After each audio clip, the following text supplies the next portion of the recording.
네, 현역 중진 의원 두 분과 함께 전국 현안을 진단도 해보고 해법 들어보겠습니다. 네, 정우택 새누리당 의원, 이종걸 더불어민주당 의원 두 분 모셨습니다. 네, 안녕하십니까? 네. 여쭤볼 게 많은데 우선 오늘 있었던 얘기부터 좀 해봐야 될 것 같습니다. 청와대 최재경 민정수석 그리고 김현웅 법무장관이 동시에 사의를 표명했어요. 지난 일요일에 이제 검찰 중간 수사 결과 발표가 있었고 대통령을 피의자로 이제 입건을 하지 않았습니까? 근데 그 이후에 이제 사의를 표명했고 언론에는 이제 오늘 알려지게 된 셈인데요.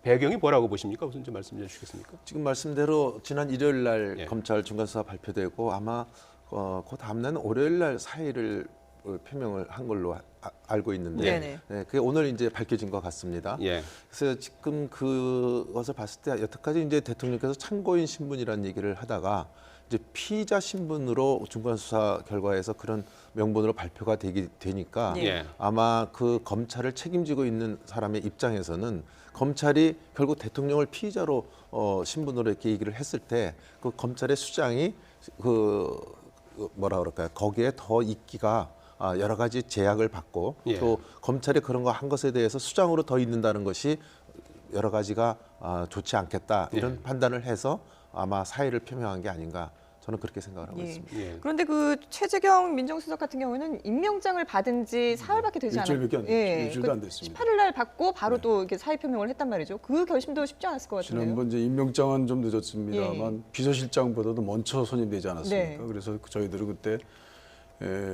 비서실장보다 먼저 선임된 민정수석, 검찰의 민정수석은 이제 검찰 수사를 앞둔 사실 변호인 선임했다 이렇게 생각했죠. 검찰 수사 발표가 났을 때 청와대는 뭐 사상 누각이다, 정치 검찰이다. 제가 볼 때는 최재경 옛날 검사 시절 민정수석이야말로 정치 검찰 중에 정치 검찰입니다. 그 정치 검찰이 정치 검찰한테 당한 거죠. 도저히 청와대의 판단조차도 이 정치 검찰이 정치 검찰 출신의 민정수석이 감당이 안 되는 겁니다. 근데 그 사이에 어떻게 그 관계를 좁힐 수 있겠습니까? 그러니까 민정수석으로서는 이제 본인 임무가 다 됐다라고 생각해서 나올 수밖에 없었던 거고요. 뭐 법무장관이야 전체 검찰과의 관계를 총괄하는 수장으로서 검찰이 직접 대통령을 공모자, 범죄자로 이제 지목하고 수사하겠다라고 하는데 법무부 장관으로서는 그 책임을 일단 형식적 책임을 져야 될 수밖에 없는 그런 상황인 것 같습니다. 추가로 뭐 내각이라든지 참모진들 가운데서 이제 이렇게 이탈하는 그런 사람이 나올 수도 있다고 보십니까? 이렇게 되면 조금 더 고립무원에 빠지는 거 아닌가요? 제 생각에는 추가는 더 없을 거다 이렇게 봅니다. 왜냐하면 이번에 이제 검찰과의 관계에서 지금 민정수석이라는 자리가 이 검찰을 갖다가 그 청와대 쪽에서 여러 가지 관장을 하는 그 수장의 자리에 있고 또 법무부 장관은 말 그대로 법무부를 관장하는 장관의 자리였기 때문에 지금 대통령이 이렇게 그 검찰에 의해서 피의자 신분으로 바뀌는 것에 대해서 엄청난 부담을 느꼈을 거다 이렇게 생각을 하기 때문에 그만두게 됐다 이렇게 생각합니다. 원래 민정수석이 검찰이나 경찰 이 수사관계에 있는 분이 돼서는 안 된다고 저는 생각하거든요.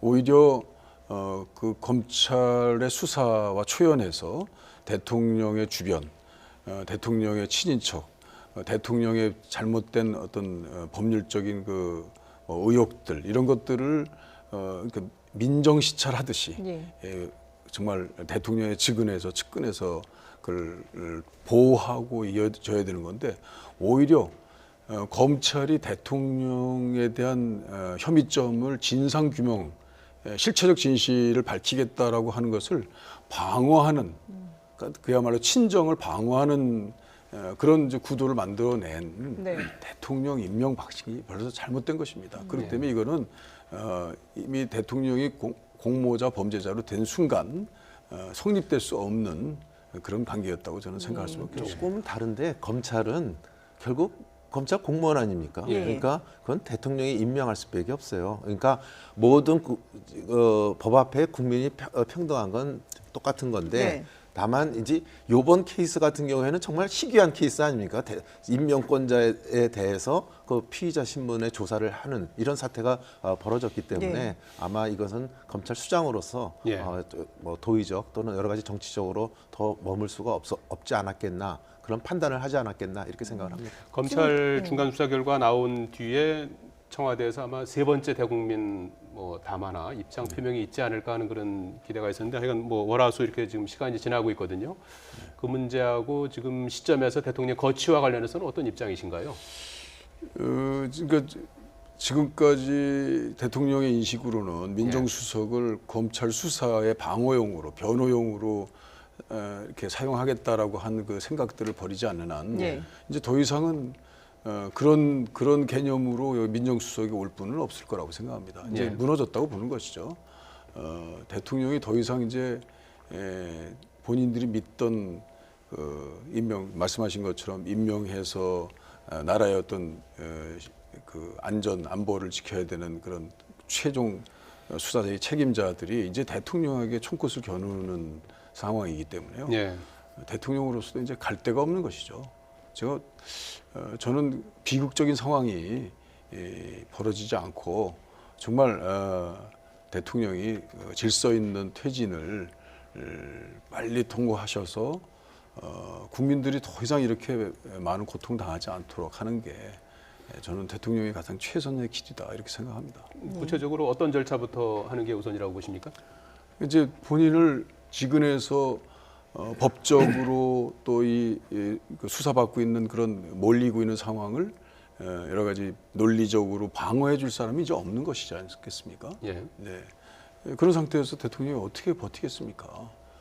그러니까 대통령으로서는 더 이상 그 대통령을 찍고 대통령을 한때 대통령으로 훌륭한 대통령을 만들어 보겠다고 생각했던 많은 사람들이 지금 다 고통스러워하고 있는데 그런 사람들을 위해서라도 빨리 이 힘든 과정을 빨리 내려놓으시는 것이 그것이 올바른 길이다 이렇게 생각합니다. 네. 제가 생각하는 거는 두 가지 대통령 거취와 관련해서 예. 두 가지 해법을 좀 생각할 수 있다고 생각합니다. 예. 하나는 저는 지금도 늦지 않았다고 생각합니다. 그것은 뭐냐면 대통령께서 빨리 여야 영수회담을 다시 한번 제의하셔서 여야 영수회담을 통해서 이선 후퇴를 명시적으로 밝히시고 그다음에 그 거국내각 그 총리를 여야 합의해서 빨리 추천을 해주면 그에 따라서 임명이 되고 거국내각 구성을 통해서 전국 안정화를 가져가는 방법, 소위 말하는 저는 이건 정치적 해법입니다. 예. 또 한 가지는 사법적 해법입니다. 이거는 정치적 해법하고 좀 다르죠. 헌법과 법률에 따라서 그 처리할 수밖에 없는 그 여러 가지 절차가 있는데 예. 저는 지금도 아까 늦지 않았다고 말씀을 드린 거는 이런 사법적 그 해결 방법으로 가는 것보다는 네. 저는 정치적 해법으로 지금의 난국을 풀어가야 되지 않을까 이런 생각을 좀 강하게 갖고 있습니다. 정 의원님의 예. 지금 의견에 대해서 어떻게 예, 생각하세요? 근데 뭐 저는 정 의원님 바로 한 닷새 전 정도만 해도 정 의원님 생각에 그냥 그대로 갖다 썼다고 생각합니다. 예. 그러니까 지금 하루 자고 일어나면 바뀌는 겁니다. 국민의 분노는 더 커지는 것이고요. 거기에 대응 방법을 강구하시고 있는 대통령과 대통령 측근들 지금 무슨 변호사 하는 분 그분이 하루에도 뭐 10만 개씩 촛불을 더 키우고 있다라고 그렇게 할 정도로 유영아 변호사요. 그 대응 방법들이 또 신출귀몰합니다. 네. 정치 검찰이 한 것에 대해서 사상 누각이라고 해서 그 실시간 검색어가 일이 돼 버렸어요. 그러니까 이제는 하루하루 달라지는 것에 대한 빨리 적응하는 수밖에 없을 거다. 그것도 검찰이 적응한 것 같고요. 또 이제 탄핵이 이미 각 당에서 탄핵 추진단까지 만들어진 상태에서 탄핵에 준하는 정도의 결과를 내놓으시면서 사퇴하시고 더더군다나 이제 자진 사퇴하면서 그 이후에 뭐 총리 문제를 또 걱정하고 있지 않습니까? 그걸 가지고 뭐 야권이 서로 총리 문제 가지고 서로 결정을 못해서 분열해 보려고 하는 그런 얕은 수 이런 생각하지 마시고 정말 이 공백 헌정 공백을 그래도 같은 이 상황을 수습하고 이 헌정 중단 과정을 이어갈 수 있는 그런 방안을 찾으려고 하는 그런 아주 진정성을 가진 뜻으로 총리 임명을 말씀드리겠습니다. 요청해 주시고 예. 그런다면 어느 정도 그건 해결책이 있지 않겠나 이런 생각합니다. 우리 이정걸 의원께서 닷새 전에만 해도 이게 좋았다 이렇게 말씀하셨는데 저는 지금도 늦지 않았다고 생각합니다. 왜 그러냐면 지금 탄핵 정국으로 지금 몰고 가는 거 아닙니까? 두 야당은 뭐 탄핵을 하기 위한 뭐 본부도 설치하고 뭐 당론으로도 정하고 이렇게 갔지만 저는 이 탄핵도 조금 시점상에 저는 좀 생각을 좀 달리하고 있습니다. 지금 이제 특검이 아마 12월 초 다음 주 초 정도 되면 특검이 이제 임명이 되고 네. 시작이 될 것 같습니다. 예. 그러면 저는 좀 특검 결과가 나온 뒤에 그거 보고서 또 탄핵해도 저는 늦지 않다고 생각합니다. 지금 물론 탄핵 사유가 돼서 탄핵 발의 자체가 할 수 없다는 그런 의미를 말씀드린 게 예. 아니고 저는 우선 이거보다는 저는 그래서 우리 당내에서도 저도 탄핵 발의를 좀 찬성하는 의원이 몇 있지 않겠습니까? 네. 그래서 그분들한테 저는 지금 이 자리를 통해서도 또 좀 설명을 좀 드리고 싶은 게 특검 결과가 나온 뒤에 그때 탄핵에 대해서 다시 그때 논의를 하자. 지금은 탄핵 발의 시점이 아니라 네. 오히려 정치적으로 좀 문제를 빨리 해결해서 국민이 굉장히 불안해하시는데 이것에 대해서 전국 안정화를 갖고 오는 게 좋지. 지금 탄핵 정국으로 몰고 가서 또 탄핵에 대해서 여러 가지 지금 야당이 어떻게 추진하지만 그게 또 자신 있어 하는 입장도 아닌 것 같아요.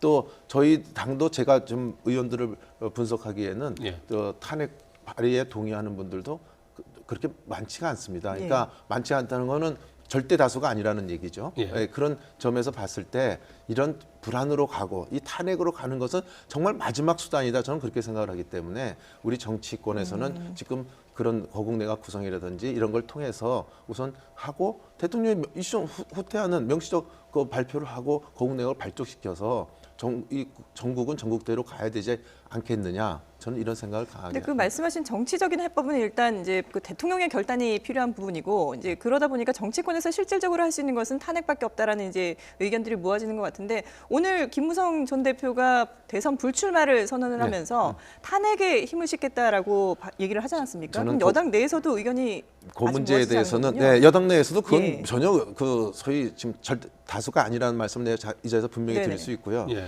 지금 또 김무성 대표의 그 탄핵 얘기를 좀 하셨는데 저는 이렇게 생각합니다. 지금 박근혜 정부에서 여당 대표를 했던 분입니다. 예. 그러면 그분이 자기도 당 대표로서의 여러 가지 측면에서의 책임이 있는 분이라고 저는 생각을 합니다. 다른 정부가 아니라 이 박근혜 정부에서 여당 대표를 했기 때문에 그렇다고 한다면 조금 저는 자중할 필요가 있다는 말씀 하나 드리고 싶고 두 번째는 그래도 여당인 사람이 대통령을 탄핵하겠다고 한다면 저는 탈당을 해서 예. 탈당하고 나가서 대통령을 탄핵하는 건 전 뭐라고 얘기하지 않겠습니다. 여당 내에 있는서 여태까지는 대통령과 여당은 한 몸통이라고 여태까지 그렇게 부르짖어 왔던 우리 여당에서 이제는 대통령이 그렇게 돼 있으니까 우리는 여당 내에서 탄핵을 얘기하는 것은 저는 우선 정치적인 걸 떠나서 우선 기본적 인간 베이스에서 그거는 조금 무리할 게 아니냐. 그러니까 저는 탈당을 해서 네. 오히려 탄핵을 주장을 하면 그건 합리성이 있다고 보지만 여당에 내에서 있으면서 대통령에 대해서 탄핵을 창을 향하는 것은 저는 옳은 길이 아니다, 바른 길이 아니다 이렇게 생각을 합니다. 탄핵안을 발의한다 그러면 지금 보시기에 물론 이제 정 의원님은 이제 친박으로 분류가 되지 않습니까? 그러면 29명도 지금 나오지 않을까요? 찬성하는 쪽으로 현재 보실 그건 때는 제가 어떠세요? 뭐 몇 명이 될지는 정확히 모르겠지만 예. 이제 발의는 뭐 200명 선 가까이 갈지도 모르겠습니다. 예, 예. 근데 이제 가결이 되려면 확실한 200명이 넘어야 되잖아요. 네. 예, 예, 예. 이제 이런 좀 산이 있어서 하는 거고 저는 그냥 이 자리에서 얘기 드리고 싶은 것은 그냥 일반적 기본 상식으로 여당 내에서 탄핵을 주장하려면 차라리 탈당하고 탄핵을 주장하는 게 낫다. 예. 저는 이렇게 생각합니다. 예. 지금 이제 탄핵의 가능성 문제에 관해서도 막 여러 네네. 가지 감론을박이 있는데요. 가능성과 이제 시기가 두 가지가 인사에 관해서는 비공개로 하도록 돼 있어 비밀 투표이기 때문에 예. 원칙적으로 비밀입니다. 그래서 어느 분은 이제 공개 투표하자라고 하는 법률을 냈습니다. 네. 실제 제가 볼 때 여당의 경우에는 비공개 비밀 투표를 해야지 좀 더 탄핵 찬성하는 사람이 많이 나올 것 같습니다. 그런데 야당 입장에서는 공개 투표를 해야지 또 좀 이탈하는 사람이 없을 것 같습니다. 네. 뭐 그것까지도 여러 가지 지금 가능성 시비를 놓고 있는데요. 그런데 지금 이제 하루하루 달라지는 이제 그 사실들을 이제 그 뭐 특검 수사로 가기 전에 이미 언론 검증을 통해서 이미 국민의 분노는 이제 이제 치닫고 있는데요. 실제 탄핵 사유를 놓고 보면 지난번 검찰이 공소장에 기재한 중간 수사의 과정 내용은 어찌 보면은 탄핵이 잘 안 될 수 있도록 피해간 걸 수도 있습니다. 뭐 오히려 봐줬다는 말씀이시죠? 가장 대표적인 뇌물죄라든지 이런 것들은 강요죄로 바꿔버리고 해서 중대한 위법, 중대한 법률 위반을 피할 수 있도록 하는 배려들이 너무 흔적 보입니다. 네. 그런데 실제 간과할 수 없는 것은 대통령의 헌법 위반이 있습니다. 대통령이 지금 충분히 직업공무원제로서 임기가 보장되고 또 직무를 해야 될 대통령 그 공무원들을 그냥 사표를 받아서 쫓겨나게 했다든지 또는 정말 꼭 대통령이 해야 될 정말 국민의 주권주의의 입장에서 선출된 바로 그 정당성 있는 권위의 대통령과 그 적절한 체제 내에서 행사해야 될 모든 것들을 이제 비선 실세, 그 자격 없는 비선 실세에게 다 맡겼다는 것, 이런 것들은 바로 국민주권주의 대의제의 정면으로 위반한 것들이거든요. 그러니까 네. 그 사실이 훨씬 더 중대합니다. 헌법 위반이. 그렇기 때문에 사실 지금 이제 특검의 내용들이 더 밝혀짐으로써 그것들이 이제 더 붙여지고 강화되어 있지만요. 검찰의 수사 내용과 관계없이 이미 밝혀져 있는 언론 검증과 여러 가지 사실관계에 비추어서 이미 탄핵의 사유는 충분하다 이렇게 보고 있습니다. 네. 그래서 저는 신속하게 지금 이제 발의되면은 72시간 내에 할 수밖에 없습니다. 그리고 지난번 이제 탄핵 발의가 돼서 헌법재판소에 가게 되면 지난번 노무현 대통령 때도 64일에 처리됐거든요. 예. 그때 상황을 보니까 그때는 초유의 상황이었거든요. 그래서 그 헌법재판 연구관들이 뭐 해외 사례 뭐 이런 한 달 이상을 이제 거기에 집중적으로 그 연구를 했는데 지금은 그럴 필요도 없습니다. 지금 가지고 있는 사안 정도를 그냥 헌법과 법률의 위반을 양심에 비추어서 판단하면 제 판단의 경우에 뭐 두 달 내에 충분히 가능하지 않겠나. 아까 정 의원님도 그와 관련해서 말씀을 하셨습니다만은 헌법재판소로 이제 뭐 발의가 되고 통과가 돼서 넘어가더라도 헌법재판소에서도 뭐 특검 수사 결과를 보고 하겠다 이렇게 해서 조금 늦출 수도 있지 않을까요? 이제 거기서 보면 특검 수사 형사 사건들의 경우는 이런 내용이 있습니다. 동일 사건이 형사 소송 중인 경우에는 늦출 수 있는 근거가 있는데요.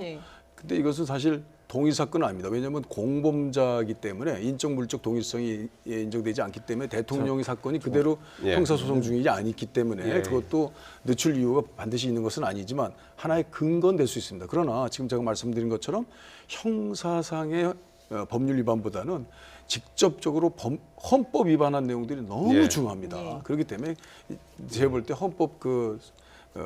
헌법의 위반 사실 하나만으로도 탄핵 소추의 요건은 이미 갖춰졌다 이렇게 보는 것이 일반적입니다. 뭐 야당의 입장에서는 충분히 그렇게 얘기할 수 있다고 봅니다. 아까 뭐 그 소위 제3자 그 뇌물죄를 적용하지 않고 강요죄를 적용했다 이렇게 말씀하시는데 사실 검찰도 발표하면서 아직 거기까지 명확한 물증이라든지 이거를 조사가 안 됐기 때문에 제3자 뇌물죄 적용하지 못했다는 얘기도 하지 않았습니까? 또 한 가지는 그러니까 그걸 뭐 일부러 바꾼 건 아니고 아직 조사가 미흡해서 못했다는 그런 얘기를 검찰에서 발표를 했던 거고 또 한 가지는 하여튼 어쨌든 간에 그 박근혜 대통령을 현재는 조사를 하질 못했단 말이에요. 조사를 해야 명백한 그걸로 이거를 할 수 있기 때문에 그래서 현재 하여튼 시점에서는 조사가 그게 안 됐기 때문에 지금 그런 현재까지는 저는 의혹으로 봅니다. 사람이 살인을 범했어도 재판 할 때까지는 무죄를 추정하는 것처럼 마찬가지로 이것도 마찬가지로 또 조사가 돼서 그 결정적으로 순간까지는 저는 그렇게 보는 겁니다. 그래서 그런 의미에서 저는 제 생각에는 특검까지 본 뒤에 이걸 하는 것이 좋겠다. 이건 정치적 해석입니다. 네. 물론 탄핵 사유는 지금 저 말씀대로 얼마든지 이 공소에 나온 것만 갖고서도 탄핵 사유는 된다고 얘기는 할 수 있습니다. 그래서 예. 저는 이 문제를 아까 처음에도 얘기했지만 이런 사법적 판결에서 결단에 의해서 절차에 의해서 해결하는 것보다는 이건 마지막 수단으로 하고 우리가 좀 정치적인 해법을 먼저 해서 전국 안정화를 좀 하는 것이 어떠냐. 그리고 특검 결과 나오는 걸 보고 그 탄핵을 해도 늦지 않지 않냐. 네. 이런 얘기를 저는 다시 한번 강조합니다. 근데 이제 예. 수사가 발표되고 난 다음에 대통령의 변호인이 사상 누각이다, 정치 검찰이다 이러니까 정말 어이없는 검찰이 내놓은 얘기들이 많지 않습니까? 대통령 녹취록 파일하고 그 안종범 수석의 그 수첩, 예. 수첩만 보면 네네. 그냥 이미 뇌물로 될 수밖에 없는 사안이라는 것이 이미 다 밝혀져 있어요. 그럼에도 불구하고 검찰은 뇌물이라는 걸 회피하고 강요죄로 한 겁니다. 예. 그것은 그래도 어찌 보면 저는 최재경 민정수석이 아마 발로 뛰어서 그렇게 한 것일 수 있습니다. 그것도 사실 불법입니다. 그렇게 해서는 안 되는 것이죠.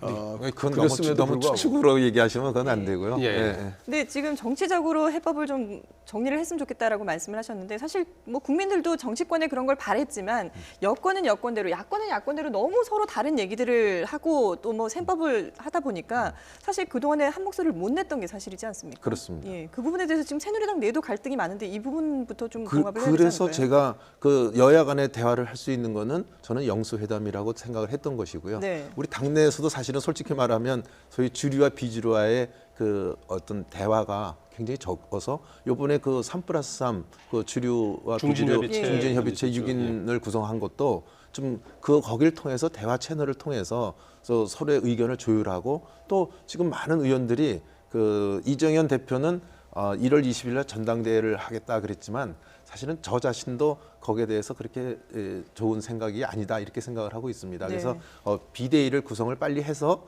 여기서 비대위를 통해서 우리 당을 갖다 환골탈퇴시켜 나가는 이 방법이 좋다고 생각을 해서 이거를 서로 지금 의견을 교환하고 있는 거거든요. 그래서 지적하신 것에 대해서는 저희들이 지금 여야나 또는 또 같은 저희 여당 내에서도 저희 소통과 대화가 좀 부족하지 않나 이렇게 생각을 해서 지금 정권 퇴진 운동 여야 관계에서 먼저 말씀을 드리면 정권 퇴진 운동을 내세우기 때문에 대화가 끊어진 겁니다. 그래서 이걸 어떻게 좀 엮어볼까 저는 마지막으로 그걸 기대하고 있는 거고요. 이제 야당은 이미 선언을 해서 본부까지 만들어서 이제 탄핵 전국으로 가겠다는 얘기를 지금 하고 계신 거 아닙니까? 네네. 그러면 만약 그렇게 가면 여당에서도 되도록이면 아마 그 탄핵 발의가 제대로 되지 않도록 하는 세력과 또 탄핵 발의를 하겠다는 세력이 아마 갈라질 수 있을 겁니다. 그래서 이것에 대해서 굉장히 아슬아슬하고 불확실한 이 미래를 자꾸 가져가야 되거든요. 여기에 저는 국민들의 불안이 더 크지 않을까. 그래서 저는 지금에도 대통령과 여야 영수들이 만나서 지금의 전국 해법을 같이 좀 풀어나가는 방법이 좋겠다. 이렇게 생각을 좀 하고 있는 것이죠. 저는 새누리당의 생각을 제가 다 알 수는 없습니다만 저는 새누리당이 여태까지 생존해오고 경쟁력을 키워온 여러 가지 그 저력을 알고 있어요. 요새 최근에 우리 선배님께서는 여야가 전혀 탁상이 끊어졌다고 하지만 어제도 탄핵소추 발의 의원 모임 할 때는 보면 꼭 새누리당이 나옵니다. 국민의당, 더불어민주당, 새누리당이 의원이 꼭 해서 탄핵소추에 같이 동참해서 같이 요건도 만들어내고 지금 논의하고 있습니다. 또 지금 어느 의원이 전원의원 발의를 해가지고 전원의원체에서 네. 본회의에서 하는 상임위 같은 겁니다. 본회의장에서 하는 예, 겁니다. 본회의에서 예. 거기서 꿈꾸라배 방식의 예. 총리를 한번 거기서 다 논의해서 예. 가장 다수에 나오는 총리를 여야 같이 네. 만들어서 그걸 대통령에게 추천하자 이런 얘기도 하고요. 예. 사실상의 그런 얘기들이 나옵니다. 그런데 이제 그럼에도 불구하고 또 친박 의원은 이제 대통령과 이제 의리를 지키는 분들이 있고요. 저는 이럴 때 촛불 민심도 그렇고 새누리당은 이런 대통령을 같이 한 당은 해체해라 이런 거 아닙니까? 그 의견을 어떻게 거역합니까? 해체하는 모양을 보여주면서 실제 빨리 의원들의 상당 부분은 빨리 이 자리를 이제 떠나는 것이죠. 왜냐하면 그동안 박근혜 대통령과 연도 있었지만 이걸 빨리 해소하고 사실 분식이 돼야만 새로운 이제 어떤 새누리당의 새로운 모습이 또 나올 거 아니겠습니까? 예. 그것에 상당히 발빠르게 움직이고 있다. 저는 그래서 박근혜 대통령과 그 거리를 두면서 심지어는 탄핵까지 같이 하면서 이 정말 상식을 초월한 사실상 새누리당의 3분의 2 이상이 이런 사실을 예상했겠습니까? 알 수 없었던 이 정말 불축의 정말 알 수 없었던 대통령의 이 과실을 스스로 당의 기록에서 지움으로써 저는 새누리당에서도 새로 움직이는 앞으로 대통령 선거 얼마나 많이 남았습니까? 그 사이에 저는 충분히 대통령과 떨어진 새로운 새누리당을 만들 수 있다. 저는 그렇게 생각하기 때문에 저희들은 긴장의 끈을 놓지 않고 있습니다. 우리 여당 사정까지 이렇게 걱정을 해주셔서 대단히 감사합니다. 물론 여야 의원 친서관계에 따라서 만나는 거는 저도 야당 의원 만나고 그러니까 그건 그런 차원의 제가 대화 채널을 말씀드린 게 아니라 그래도 어떤 뭔가는 공식 채널에서 서로 퇴진 운동했을 때 맞아 하고 좀 책임 있는 사람들이 만나는 그것이 저는 지금 잘 작동이 안 되고 있다 그 말씀을 드린 것이고요. 또 저희 당 거기에 대해서는 지금 사실은 이런 어려움을 겪어서 여당 내가 지금 국민들께서 바라보다시피 정말 송구스러운 모습을 보이고 있습니다. 그래서 이 문제는 저희들이 지금 해결 방법으로는 하여튼 이정현 지금 지도부가 빨리 좀 내려오고 또 저쪽에서도 비주류에서 맞는 비상 시국 회의도 같이 내려놓고 그다음에 빨리 비대위가 발족이 돼서 새로운 모습으로 이것을 움직여줬으면 좋겠다 하는 것으로 저희도 지금 내분을 좀 수습해 나가고 있으니까 너무 우리 야당에서 표정 관리하지 마시고 우리 여당에 그렇게 많은 지도도 해주시기 바랍니다. 그런데 제가 보면요, 최근에 삼성 문제라든지 이런 나왔을 때 다 국회를 거쳐갔습니다. 근데 사실 저희 야당이 역할을 제대로 못한 겁니다. 어찌 보면 역할을 제대로 못함으로써 이 사태를 더 키우고 공조한 것이라고도 볼 수 있어요. 그래서 저희 야당도 사실은 정도 차이이지 이 정말 시민 혁명의 이 상황에서 야당도 그렇게 결코 저는 시민들로부터 좋은 평가를 못 받고 있습니다.